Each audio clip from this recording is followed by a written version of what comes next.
You and I with Rashmi Shetty is a simple attempt of bringing in stories of people you and I can draw inspiration from. Ordinary folks, extraordinary lives. Their uniqueness and individuality that make them interesting to talk to and to listen to.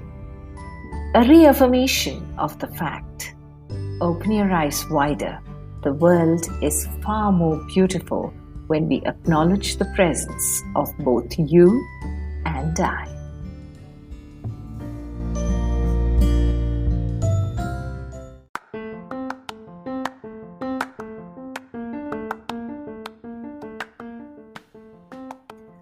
Our guest today is Dr. Shabnam Bashir, a breast and colorectal oncosurgeon who has been the first postdoctoral Vattikuti Robotic Colorectal Fellow of India.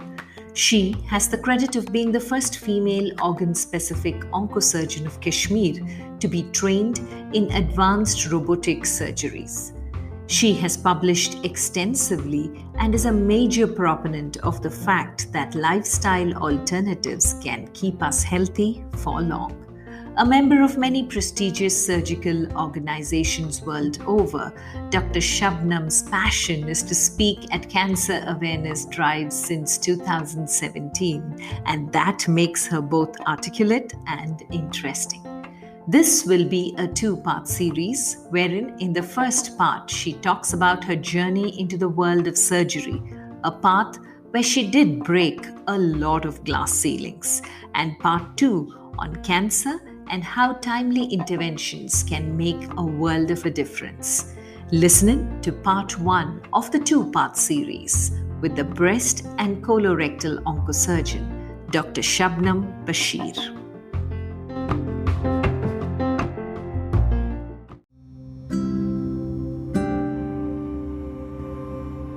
Hi Shabnam, such a pleasure having you on You and I with Rashmi Shetty. What makes you special for me is the fact that you have been the first postdoctoral Vattikuti Robotic Colorectal Fellow of India. You have got trained in breast and colorectal cancer surgeries from Tata Memorial and advanced robotic surgeries from Roswell Park Cancer Institute in the US. Now, surgery per se, ASIS, has very few women. And you have gone into this space of doing this. If you can take a step back and talk about the beautiful Srinagar you come from and what drew you into medicine and your journey till getting into this entire space of specialization. Hi Rashmi, and it's an honor and a pleasure to be here with you in your series, and you've been so generous in introducing. I'm really honored and humbled. Well, the place I come from, I don't know how to tell you the whole story, but let me cut it short. I come from a place which is basically a little more conservative, and especially towards the women. Now things have changed, but I'm talking about the scenario when I decided to take up surgery and leave the place for my higher trainings. And the second unfortunate part about this place had been the turmoil that we had been in. So it creates a lot of mental trauma, emotional turbulences and all when you grow up I belong to a generation that has seen a lot of bloodshed and that has seen a lot of those bodies getting blown up into pieces and all. So it has been a huge mental trauma, and fighting with that has meant a lot emotionally also. And then all that, obviously my dad has been into this field. He's a medico, so that was the first thing that drew me towards the medicine, obviously. But once I joined the medical college, my dad was very particular that it's better for me to choose a non-clinical branch, because clinical branches are never ending, right? And then in clinical branches, especially the male dominated fields, they're like a big challenge. So like any parent, he wanted my life to be a little more easier. So he was repeatedly asking me whether we first want to be in this field, and then what else do you want to do? And I said, I think I belong there. So I need to be in this field. There's a lot that can be done. The best part about medicine is that you are able to at least relieve miseries of people directly, right? So that's the best satisfaction that you get. And when he said you want to go to clinical or non-clinical, I said, let me get into the field and then I'll get back to you on this in a couple of years. And I said, first 2 years of my training in MBBS, and I said that I think I'm more inclined towards clinics. And he said, are you sure? I said, yeah, I think so. Then he said, it's better to take a branch which is kind of dead end, where you're not supposed to do super specialty, subspecialty and all. Your life will be a little more easier, child. I said, give me another year. So my clinic started, and I was like, I think I want to go for surgery. And he's like, oh my God. I mean, that would be the last thing I want you to do, because it's a never ending process. You're going to have a tough life, a tough time, and it's going to be a continuous struggle.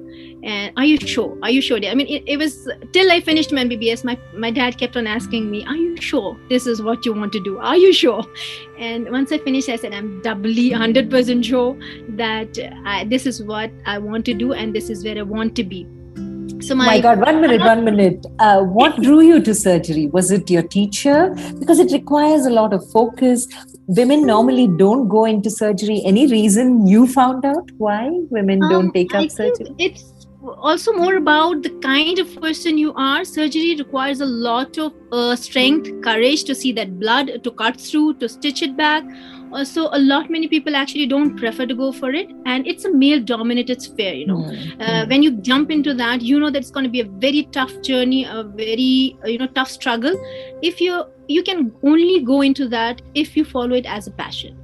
But surgery gives you the best of the fields in the whole medical fraternity, because then you're seeing that disease, you're taking it out with your own hands, right? And you're able to relieve it almost instantaneously, give that relief instantaneously to your patient. So that feel, that thrill, that challenge, it was always a part of me. Being an alien, that has been into my, personality. So it was a challenge that I took up. I remember a couple of my friends telling me that you're just saying it, you'll just prepare, you'll just leave the field. You'll be one of those who go for non-clinics and have, that aram ki life, and you're not going to do this. I said, let's see, give me a couple of years, let me prepare, and then I'll get back to you. You just want to have a low profile, prepare, and then come back. And but in my heart of hearts, I knew that this is the only thing I want to do, right? There's nothing except surgery. So I had to first be physically and mentally. Physically, you have to have a huge stamina for that. And being an athlete in my medical college days and school days, I knew that I can get that strength and stamina. And the second thing was the courage to see the blood. And when my first day, I was in my MBBS. So we are given cadavers to practice on. So we had a lot of, we were close to 100 people doing that. And when you take up that knife and it's your first, cut ever on human body, they are cadavers, but then they're humans. I thought to myself that this is going to be the point which determines, whether you're going to take it on a live body or not. And I could do it. I could do it with ease. And I could get over that feeling. It's very, very important as a surgeon, as a doctor, to have that balance. You cannot, you have to be compassionate, but you cannot be emotionally involved. It's a very delicate balance, because if you're very, very emotional and emotionally involved, you might take a wrong decision for your patient. For example, situations where you need to do amputations. If you're too emotional and the patient, doesn't want it, and it's life-saving. If you're too emotional and get into that, you give in into their, emotions, you might just take a wrong decision. So you have to be compassionate, but then you have to draw that line where you say, no, I know this is very important for you, and this is a step that I have to take. You might have to hold back your own emotions, be emotionally, mentally strong, and then go ahead with that. So that takes years together. It's a proper full-fledged training. You have to go through that to be able to execute what you're trained in. So that 1 minute, Shabnam, and your classmates must have been mostly guys around you, right? You Yes. must have been one of the few women. Majority of them were boys only. Yeah. And, so was it easy for them to accept you? Was it easy for you to feel comfortable with all of them around? How, or were you so clear and focused that you knew for sure that you're on the right path, whoever's with you or not? How did you manage the postgrad? The whole journey has been like a mix of emotions and those setbacks and triumphs and roller coaster of everything. So if I talk about the place that I am from, basically, when I started off, we hardly had any women in surgery by that time. We had one, which was that lady was very, very senior to us. She was from the gender of my dad, even senior to him. So Dr. Mahmouda Khanum. After that, there was a huge gap because of the turmoil, also because of the rest of the factors also. For decades, we didn't have female surgeons. And then when I remember when I was in medical college, only one of my seniors had taken up surgery.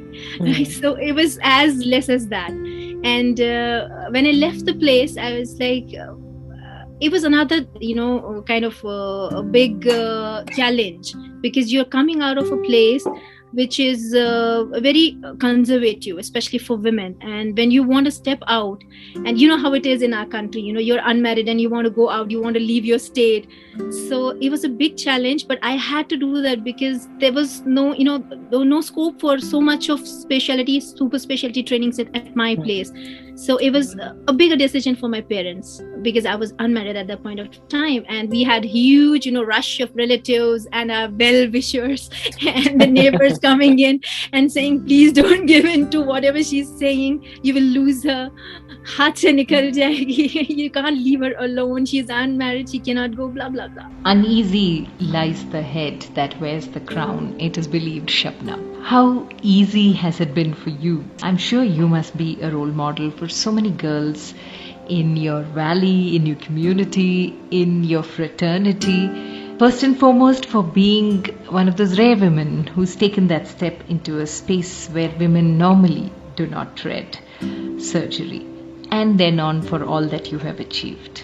How has your journey been? And more than anything else, what was going through you when you were taking this journey? I'm sure you knew you were going on a road not taken by many women before. So how was that journey? The fact that when you move out of the very closed or conservative societies, and then your parents and your family has imposed their trust in you, and you're walking out of that zone. They say growth starts where your comfort zone ends, and that's very true. So but when you step out of that zone, it's not just the comfort zone you're stepping out of, it's the safety zone that you're stepping out of at times also. So when you leave that zone and you start doing stuff which is getting noticed or appreciated, and you reach a point where people who were your biggest critiques have started appreciating you, or people who were opposing that movement have started believing in you or whatever you're doing, and then they their kids or the other kids in the family, in your surroundings, in your society start looking up to you, and they start taking you as an inspiration or a role model, then you enter a very dangerous zone. So because you are now an inspiration for all of them and a role model, they can give your example and want to come out of that society, want to do a lot of stuff, want to go for their specialty trainings, higher education, for jobs, for anything else, for building up their careers. So each and every step that you take, we have a population of 1.32 billion, and we close to 50-55% of that is women. So when you're talking about women in terms of 70 million in number, when you have women who are breaking the glass ceilings and they're coming out of those zones and trying to go ahead of wherever region they belong to, the other women start looking up to them. They start making them their inspirations. I've had a lot of women, or girls connecting to me later on saying, Dee, how did you do this? How to go about it? Can you guide us? Can you help us? So that zone is very, very, very dangerous then. It's because then every step that you're taking is going to impact the rest of the women who are taking you as an inspiration. So, a small little single wrong move of yours, you can ruin the career of all other people who had taken you as inspiration. Because if you're not doing good, if you're not able to balance between very, very important aspects of the life, between your moral values, between your religious values, between your professional values, your personal life. If you're not able to strike that balance, you get imbalanced and tilt towards one or the other side and land up in disasters. Then all other people or all the girls, who had tried to break the glass ceilings or come out of those zones, they'll be held back. You're getting my point, right? Nobody's going to let their kids come out from that conservative part of the world or society or area if the inspiration that they were looking at or the role model they were trying to have is not doing good or is doing something which is wrong. So you have to be very, very, very careful, in your mind every time. So whatever you're doing, you have to be very responsible. You're not just responsible for what you're doing for your own self. You're responsible for the impact that you're having on people who are looking up to you as role model. So every step that you take has to be thought about very carefully. So that is a big, responsibility. Sometimes when we break the glass ceilings, there are a lot of women who have done it from their areas. But then again, they'll be sharing. I mean, I'm sure they'll agree with me that this is always at the back of our mind that, everything we do, we should have a positive impact on all the people who might want to follow us in this path, So that comes with a lot of mental and emotional taxing. But yeah, it's fulfilling at the same time, because sometimes you always want to see who starts off the thing or the race, and then we follow. And if you are able to give a direction to somebody else's life in a positive way, there cannot be a biggest blessing of the God than that for you. So I'm really thankful and grateful to Lord Almighty for everything that has been happening in my life. It has been eventually shaping me into what I am right now. And he has been really very kind and merciful. I remember my dad and me having a conversation. It was a very intense one. And the only two things I want to say here was that he asked me one question which changed everything, and I asked him one question which changed the whole scenario. He said, "Do you want to do it? Are you sure? Are you sure of what is the life ahead? What are the challenges when you leave your home alone? You go into a different state. You are into a surgical branch which is male dominated, and the challenges that you will have to face. Are you sure? Is this your passion?" I said, "I'm 100% sure that this is what I want, and I'm ready to face everything that comes, because I won't be there by chance. I will be there by choice." And he said, "All right." He just nodded and said, "All right." And what I asked him was that, "Are you sure of your upbringing, right? Are you certain you want to send me? Do you trust me?" And the answer again was yes. And then there was no looking back after that. Smart right? girl. So, at the same time, I left my place 15 years back. Things were absolutely different then. They're quite different now. Now people are going out, independently. But those days, it was like women would leave the state or country only if they were married to somebody who was settling down outside, usually, It was a big challenge for any parent to let their girl go out alone, on her own. But I'm indebted to my parents for the faith that I've shown and for the support that I got from my family all throughout. Every time I would make a tough decision, my dad would say, "Are you sure? Have you thought about all the pros and cons?" "Yes, Dad." "All right, go ahead." So he would be like that. He was not somebody, who would differentiate between the upbringings of boys and girls. And that has been a big, big support. My mom has been a big support. Like any other mom, obviously she would cry, "Please don't go, stay back." But then she would give in, "Okay, if this is what you really want and this is your passion, go ahead. I'll hold back my emotions," kind of a thing. So it hasn't been an easy journey. Then in going into the surgical field, I would go into when I joined in, it was again like I had 6 seniors who were boys. So I was the only girl again. It was a very tough time, you're sitting there, you don't even have a space. It's very different for men and women when you're in surgery, right from your surgical trainings. The difference is being that you as a woman, you always, because this is a male dominated sphere, you have to do 100 times more efforts to show that you're equally good or even sometimes better than other people, your peers. So that effort has always to be higher and greater, which is very, Herculean task. It's very painful. And second thing is that in surgical branch, you see, when you're doing or operating on a patient, the space is very limited. As a man, you'd be just focused on the surgery. As a woman, there are so many things that are going on in your head, right? Are you standing, at a safe distance? Is it fine? Am I okay? You're like kind of multitasking in your head about the patient, about your own safety also, about rest of other things also. I'd like to just make you take a couple of steps back here, Shabnam, and share with us how easy was it getting an admission into surgery for you?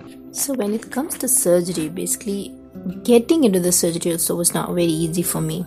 I actually had decided to get my surgical training in UK and then come back and do whatever projects I wanted to do. So the whole, training and the manner of studying in the books, everything was focused on that.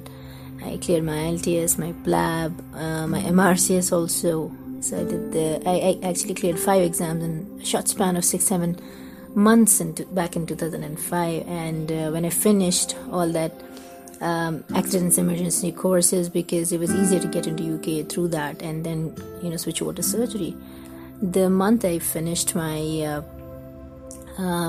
the certification program and I was preparing to go to UK, that same month I got a call from my friends from UK that you better stay where you are, because UK started expelling doctors, and they've expelled 30,000 Indian doctors, and registration to non-Europeans has been stopped. So that was the first jolt, and I felt devastated, because I had spent a lot of time and I didn't want to waste even a single day, everything, all the books, the preparation, the time scheduling, everything was accordingly. I didn't know what to do, so tried looking for another entrances and all over here for my specialization in surgery. Got to know that the state PG time is also gone, so the next immediate thing was DNB, and I didn't just want to waste any time, so I just appeared in my DNB examinations. It had been recently started, so I appeared in my DNB examinations and did well, cleared it. So I thought, okay, now that's it, maybe this is what destiny wants, so let me just go and join somewhere. And meanwhile, there was a lot of stuff happening at home. We didn't have brothers, so I had to take charge of a lot of stuff. We had to construct a home and all. So another year went by and I could not join. I got busy with the stuff. And at the end of 2 years, somebody who didn't even want to waste 2 days, at the end of 2 years, you feel like, oh my God, what have I done?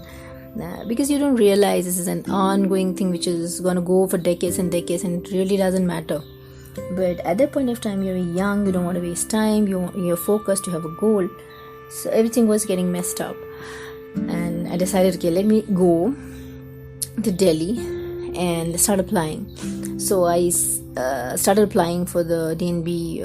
I had already cleared my exam, so I had to apply for the interviews. And the interviews were scheduled at different times in different hospitals. Those days it used to be different. They would score you on the basis of they had a scoring chart, so they would score you on the basis of your skill, your knowledge, so extracurricular activities, overall it was a holistic approach, including your knowledge and skills. And I thought, fine, let me go for it. So applied to a lot of hospitals, and the first interview time came. I rushed there. They had 3 seats. I went, I took the interview, and so was damn sure that I'm going to get it, because I was scoring quite high and I got indirect hints and probably I've done well. Days went by and I was like getting jittery. What is happening? Why am I not getting any confirmation, any call from the hospital? I approached them again and they said, whoever has been selected is already there. And it's like, I was told that I am scoring the highest, and what was wrong? And the guy started apologizing, saying that, we had people who were known to authorities, so we had blue-eyed people. Can't help. You couldn't be taken. I said, how many blue-eyed people did you have? You had 3 seats. He said, we had 2. I said, fine, what happened to the 3rd seat? He said, unfortunately, National Board has cancelled our 3rd seat this year. And I was like, oh my God. what now? Then I started applying again. It was jolt after jolt after jolt, and my parents and my family sometimes they do laugh over me, and they say that whenever you go for something, we get damn scared, because I have achieved things after a lot of toiling. I have to actually struggle for everything in life. It so happens that they say there's many a slip between cup and the lip.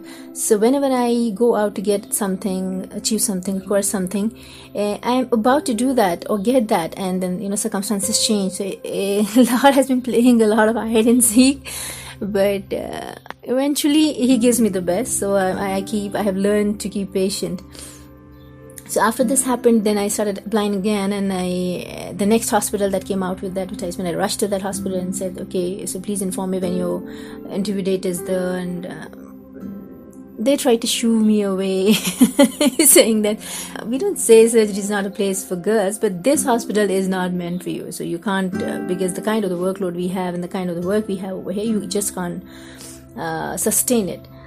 That used to be one of the hospitals in the area, one of the earliest hospitals in the area that was catering to everything, the trauma, the road traffic accidents, the gunshot injuries, the other stuff. But having, wasted 2.5 years, it was not possible for me, to wait any further. And I was like, whatever it is, I just want it.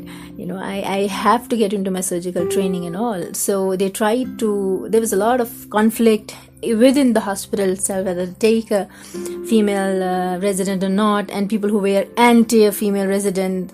When I joined, they actually tried to make my life miserable. But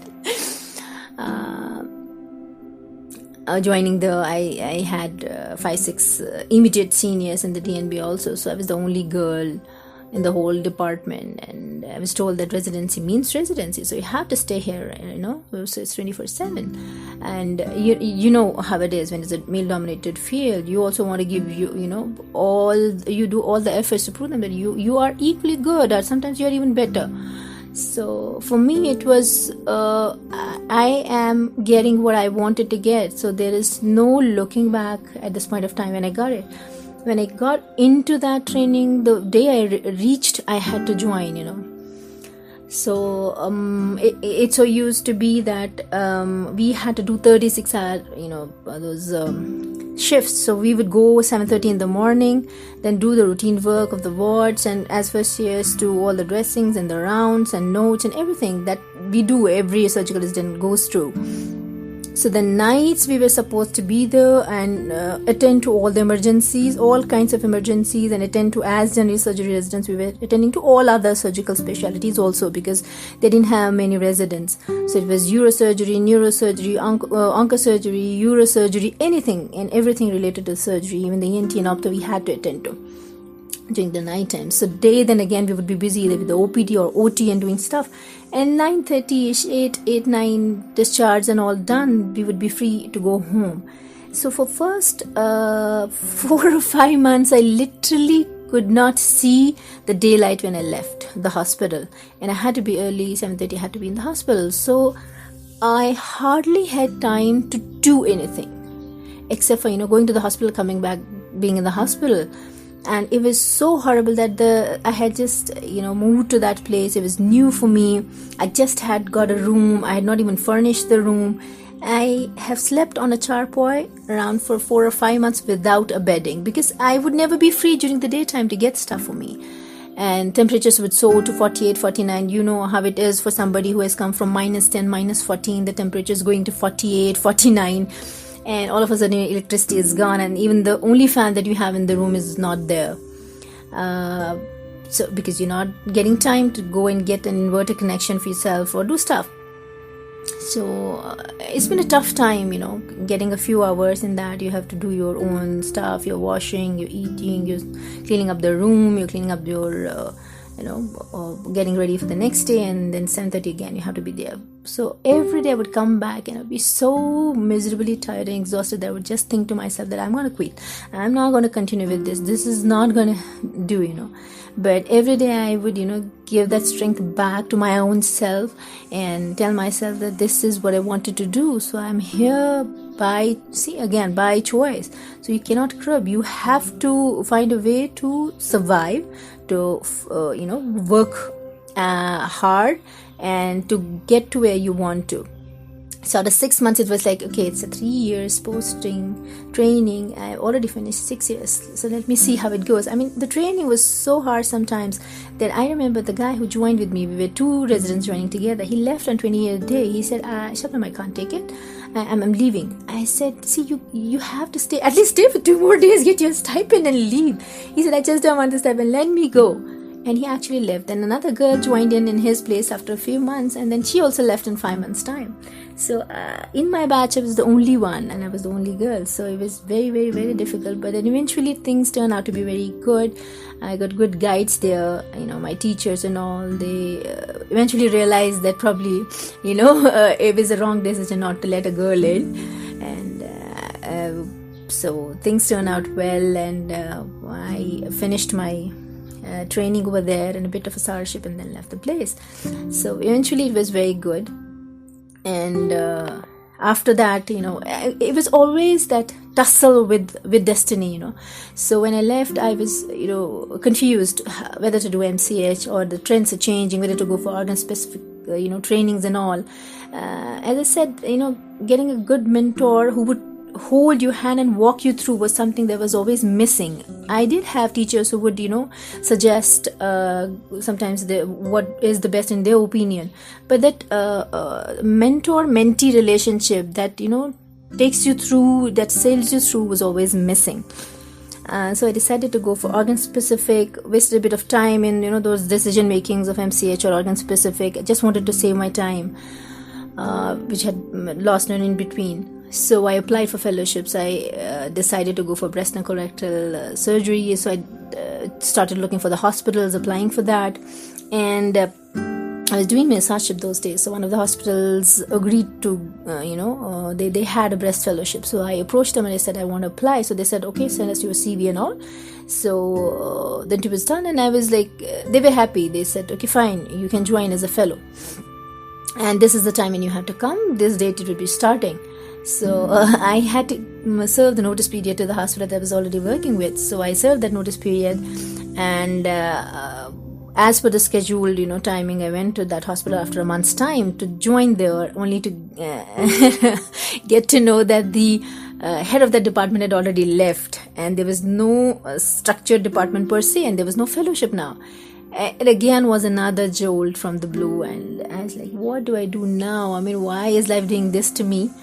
But I always wanted to be as any other surgical, person, to get my trainings from the best possible hospitals around. So I again started looking around, and I thought it's time probably that I have to leave Delhi also now. So I tried looking for other hospitals, and obviously when you're thinking of cancer surgeries, there is no other hospital that comes to your mind in our country other than Tata Memorial Hospital at that point of time, because the highest volume is called Mecca of cancer surgeries.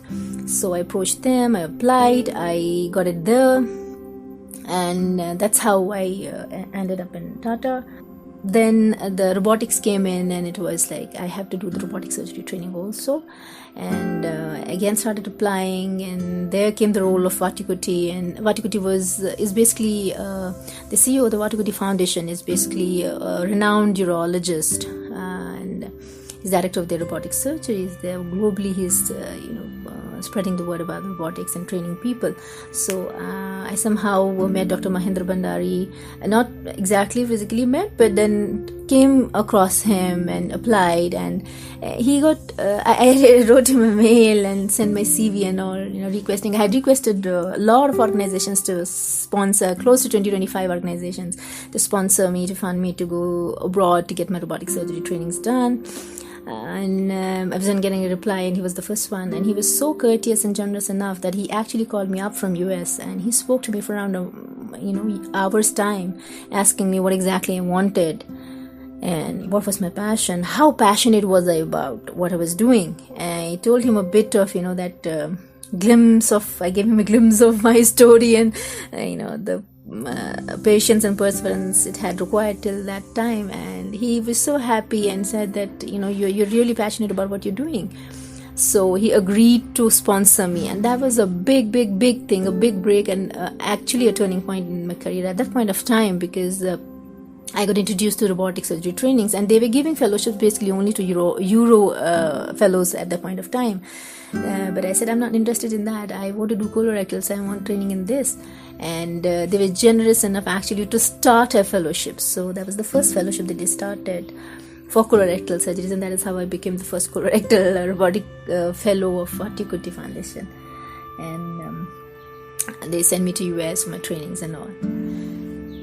So, when I look back, I see that there have been times which have been really very tough, and I had to actually struggle to get each and everything alive.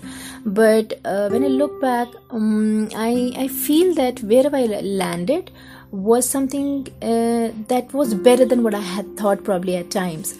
So, I tried all I could. I tried with all my heart. I was very honest in trying and dedicated.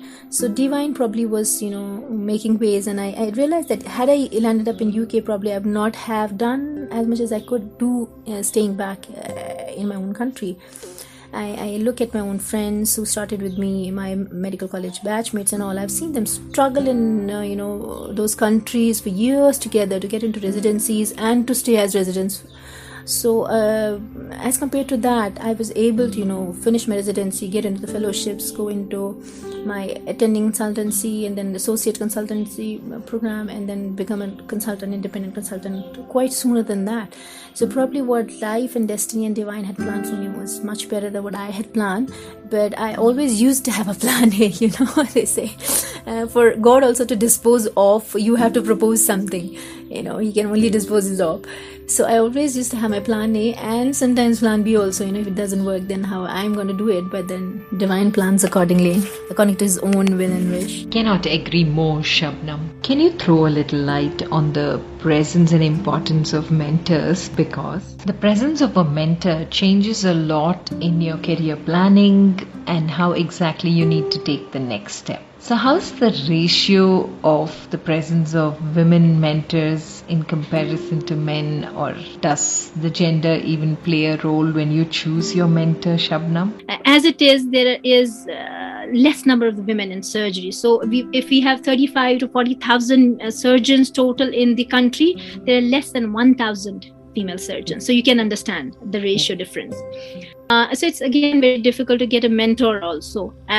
As a woman, there will be less mentors, right? So if you want to have a mentor in the form of the men, then it's again a very intricate balance.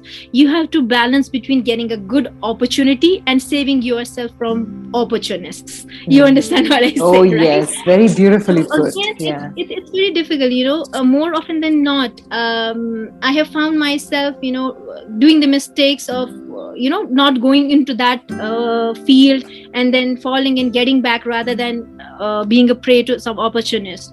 So more often than not, I have found myself taking decisions that probably I would have taken differently. I'm talking about professional decisions, So whether to go for this field or not, this subspecialty or not, this super specialty or not, what would be the right time, what would be the right place to do it. I have learned all by myself. It's been a tough time of exploring, experimenting, doing it, sometimes failing it.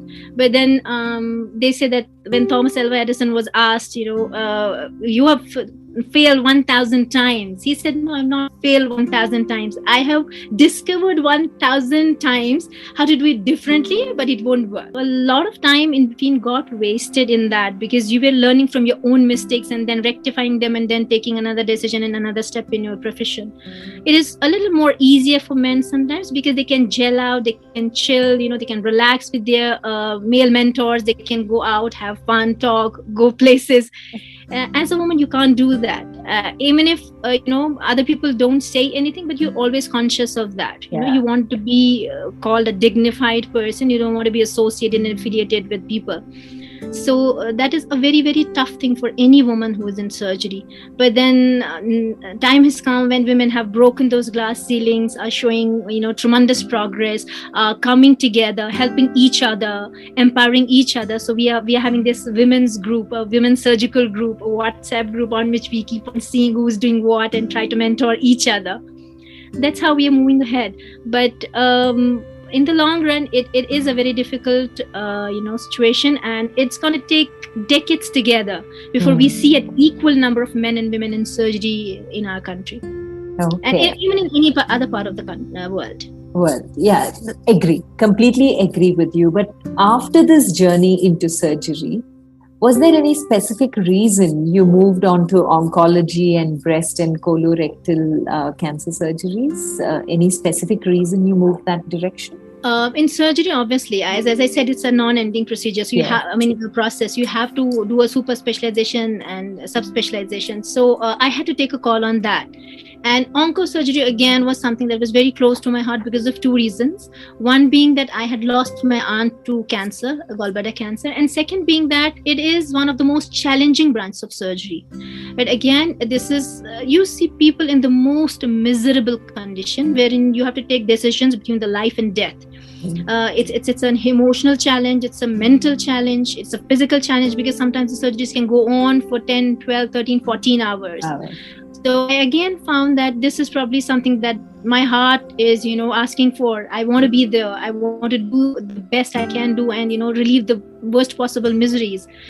So again, the journey started towards oncosurgery, and you obviously want to get trained from the high volume centers, the best centers that are around. So Destiny gave me a chance to be in Tata Memorial Institute, did my breast and colorectal. Again, the breast and colorectal was because we have a huge number of, we have breast cancer in men, but that is just less than 1%. So it's predominantly a female disease.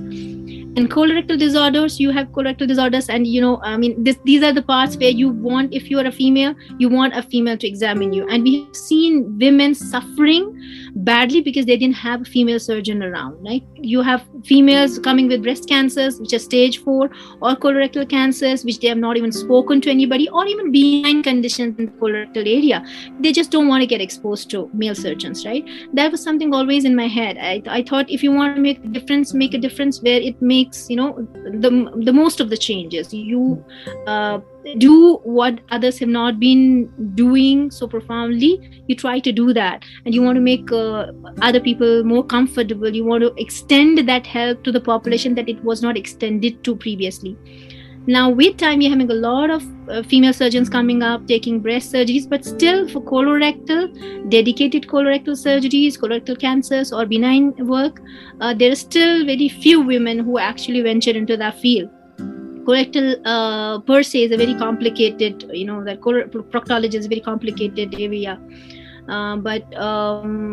I think, when you're out to take a challenge, you ought to take all the challenges that come in your way. So again, breast and coloproctology, that was the reason. And actually, at the back of my mind, I always wanted to come back to my own place and start a breast and colorectal cancer center over here, because we suffer a lot over here. We don't have super specialists. We don't have women. I know only one female oncosurgeon in my whole valley. Right? So that is how it is over here. But Destiny again had something else in store. So I was married to somebody who was not from my state, so I couldn't come back. But given a chance and opportunity, I definitely would want to do something for my own people over here as well. Although wherever you go as a doctor, they say that this profession doesn't see the boundaries, the caste, the creed, the gender, anything. But then you always feel that you owe something to your own place where you were born, because you're trained on those patients also. Your basic training is from that place. So you want to give it back to that society. You want to do as much as you can. So God willing, someday I should be able to do something for them as well. Yes, and I'm sure Srinagar Valley will be very happy to have a surgeon as qualified as you, and the women there would bless you for sure. Going back to your journey, Shabnam, and how you chose this is what you just shared. But taking it further, do you have any story wherein you had met a patient who had kept herself completely cordoned off because there was no lady doctor, and she was super thrilled when she met you, where she could be herself with you. Have you actually got that aha moments that thank God I did this? Yes. There have been a couple of times. I remember when I joined my hospital, there was a lady who had been coming to that hospital for various disorders for 7 years. And she had colorectal problems as well. But then she came for a follow-up for something else. And then she said, oh my God, I got to know that finally the hospital has got a female colorectal surgeon. So I decided to come over and talk to you and get this done for you. And I said, you've been coming to this hospital for 7 years. She said, yeah, but because there was no female surgeon around for the disorder, I didn't open up, I didn't share it with anybody else. So then I realized, the importance of the decision that I had taken, and every bit of it, all the, toiling and all, it had been worth it. So those are the moments that give you that thrill. I remember, going back to the cancers, I remember a girl who actually, I wasn't into super specialization of the, cancers at the point of time. I was doing my residencies only, but she was just, 14 or 15 years old, 16, 18 years old. And she came over and was diagnosed with ovarian cancer. And we had not staged it as yet.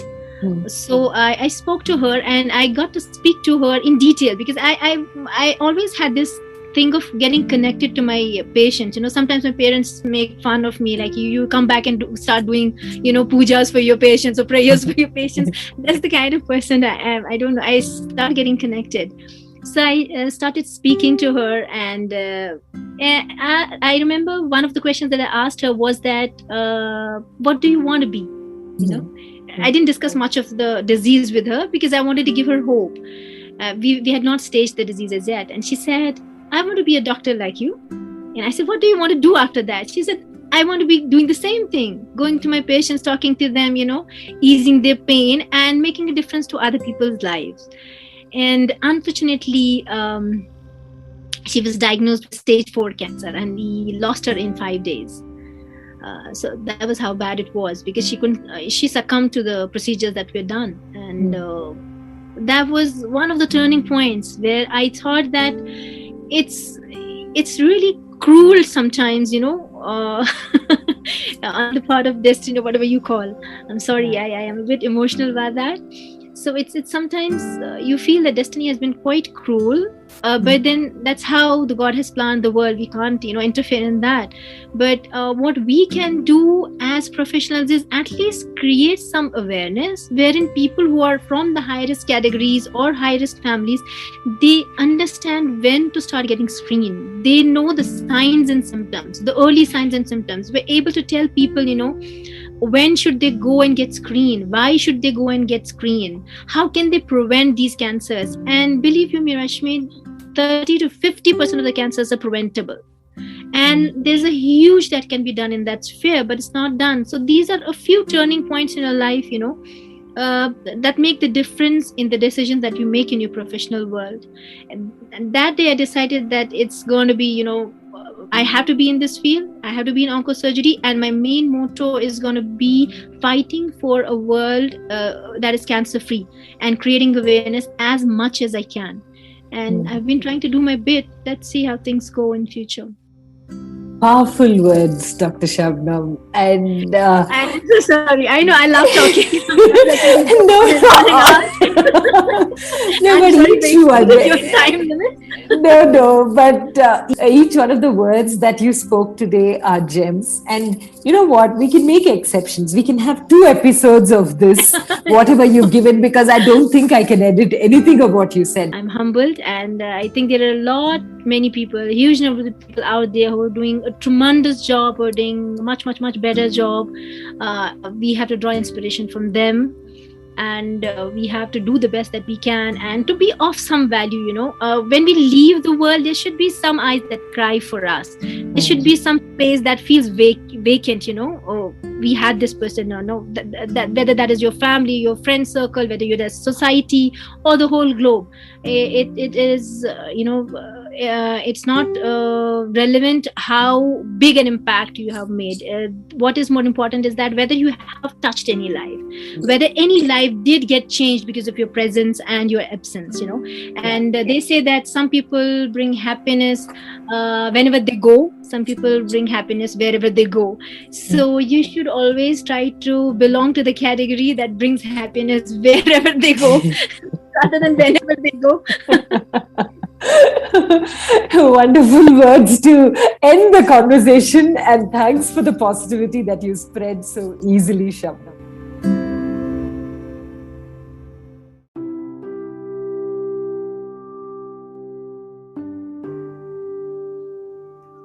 With that, we come to the end of part 1 of this 2-part series with the breast and colorectal oncosurgeon Dr. Shabnam Bashir on You and I with Rashmi Shetty. Do let us know if you know people who make the world beautiful. Write in to rashmi.thethirdeye@gmail.com. That is rashmi.thirdeye@gmail.com. Come, let's explore this amazing world together, both you and I.